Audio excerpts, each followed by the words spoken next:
This week we're going back to 1984 once again to look at another of the Transformers franchise's all-time greatest legacy characters. These are the basics on the Autobot medic, Ratchet. The toy that would become the original Ratchet was first released in the Japanese toy line Diaclone in 1982. Retooled from the Nissan Cherry Vanette toy released earlier in the year, it transformed into an ambulance, the rear section of which disconnected to become a battle platform for the robot. Both ambulance and van were imported by Hasbro to become part of the first year of the Transformers toy line in 1984, becoming Ratchet and Ironhide respectively.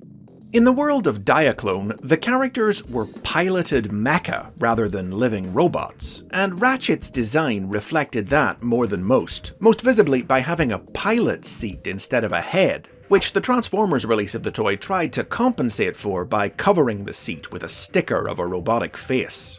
Unsurprisingly, Ratchet wound up being heavily redesigned for the Transformers cartoon and comic book, looking very little like the toy. Though this character model wasn't ready when the comic began, and Ratchet spent the first 2 issues looking like the toy. A profile created for Ratchet by Marvel Comics writer Bob Budiansky characterized him as the Autobot's medic, whose rough language and love of partying belied the fact that he was one of the greatest doctors and mechanics on Cybertron. Budiansky initially envisioned Ratchet as female, and as such named the character after Nurse Ratched from the movie One Flew Over the Cuckoo's Nest. But Hasbro shot the idea down, at the time not wanting any female characters in their boys' toy line. Now, the concept of Ratchet as a coarse party animal didn't actually feature in any classic media, despite the fact that he was one of the most prominent Autobot characters in the early years of the franchise. In the first year of the Marvel comic, for instance, Ratchet featured in a solo story arc in which he was the only Autobot who managed to avoid being deactivated and captured by the Decepticons. Armed with little more than his wits and courage, Ratchet managed to defeat Megatron and rescue and restore his comrades. Ratchet didn't enjoy any dedicated spotlight adventures quite as big as that one in the Transformers cartoon, but he was still one of the most frequently appearing Autobots on the show, his medical and mechanical skills ensuring that he remained an active member of the cast throughout its first 2 seasons. He often collaborated on projects with Wheeljack, including the creation of the Dinobots. However, after Ratchet's toy was discontinued in 1986, he was killed off in The Transformers the Movie, gunned down by the Decepticons during an attack on an Autobot shuttle. Surprisingly, however, Ratchet wasn't phased out of the comic book and continued to appear in the series throughout the rest of the decade. Notable stories saw him contend with the human thief, the Mechanic, and clash once again with Megatron when the Decepticon leader abducted him and forced him to rebuild the deceased Starscream. A teleportation accident subsequently fused Ratchet and Megatron into a single misshapen being, and although the Autobots were able to separate them, Ratchet was horrified to discover that his and Megatron's minds were still linked. In the last few issues of the series, to end his torture and Megatron's evil once and for all, Ratchet sacrificed himself by sending the Autobot spacecraft, with him and Megatron aboard, crashing to Earth. Ratchet fell out of prominence following the end of the original series. For over 15 years, his only appearances of note were in new Generation 1 themed comic books in the early 2000s. He had virtually no presence anywhere else. New series like Transformers Armada gave his role as Autobot medic to Red Alert, and in all this time, the only new Ratchet toys were obscure recolors of other figures, one in 2003's Transformers Universe toy line, and another available only at official convention BotCon in 2005. Finally, however, Hasbro decided to bring the character back to the fore in 2007, in the first live-action Transformers movie. The movie incarnation of Ratchet didn't look anything like the original, transforming into a green Hummer H2 rescue vehicle, but he was still the same kind, talented medical officer dedicated to the preservation of life. Multiple toys of him were released in the many movie toy lines, including several in the classic white and red colors of the original Ratchet, and he appeared in each successive movie in the series and plenty of tie-in media, working with the forces of Nest to defend the Earth until eventually meeting his end at the hands of the bounty hunter Lockdown in 2014's Age of Extinction. The movie returned Ratchet to the A-list of Transformers characters, and following its release, more and more new toys of the classic character started being produced, and he soon began appearing in other new Transformers series, beginning with 2007's Transformers Animated, which scrapped plans to feature Red Alert in favour of adding Ratchet to its main cast.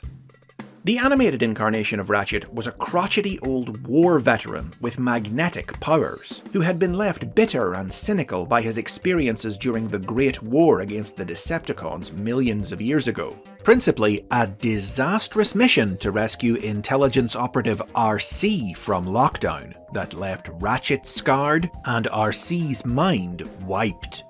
This in turn had forced Ratchet to take RC's place as mentor to the Autobot superweapon Omega Supreme, with whom he then fought on the front lines until Omega was deactivated in the war's final battle. After the war, seeking a peaceful life, the elderly Ratchet joined Optimus Prime's space bridge repair crew. When the crew came to Earth, the grouchy old bot initially had little tolerance for the world or its people, but over time, his experiences on the planet wound up softening his hard edges, and gave him the chance to settle old accounts, allowing him to even the score with Lockdown, revive Omega, and restore RC. Animated's characterization for Ratchet proved hugely influential on future depictions of the character. The very next series, 2010's Transformers Prime, also featured an elderly, short-tempered Ratchet as part of its main cast. This Ratchet was Optimus Prime's oldest friend, a weary old medic still grieving the death of Cybertron and constantly out of patience with everyone around him. Bulkhead, I needed that! Bulkhead, I needed that! Bulkhead, I needed that! But who also steadily warmed to Earth, growing particularly close to young human Raph Esquivel. Nico, I needed that! Ratchet's function meant he usually stayed behind at base while the other Autobots were in the field, fueling his guilty feeling that he could always be doing something more to help. It was this feeling that drove Ratchet to use himself as a test subject for an unstable synthetic energon formula, which temporarily turned him into a dangerously aggressive war machine.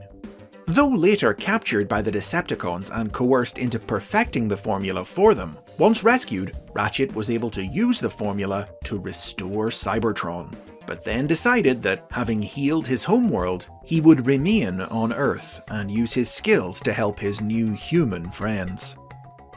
This incarnation of Ratchet would later guest star in 2015 sequel series Robots in Disguise, to join in foiling new Decepticon attempts to conquer Earth, and in the 2018 spin-off Rescue Bots Academy, to help teach the next generation of Autobots, including his own nephew, Medix.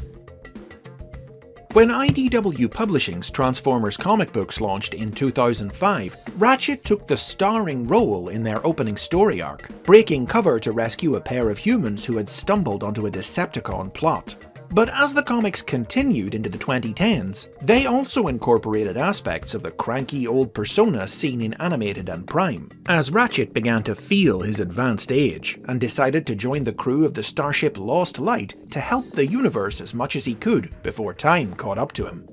During the ship's voyage, Ratchet came into conflict with his former friend, the twisted, obsessive Pharma, and eventually stepped down as Chief Medical Officer, handing the job over to his protege, First Aid.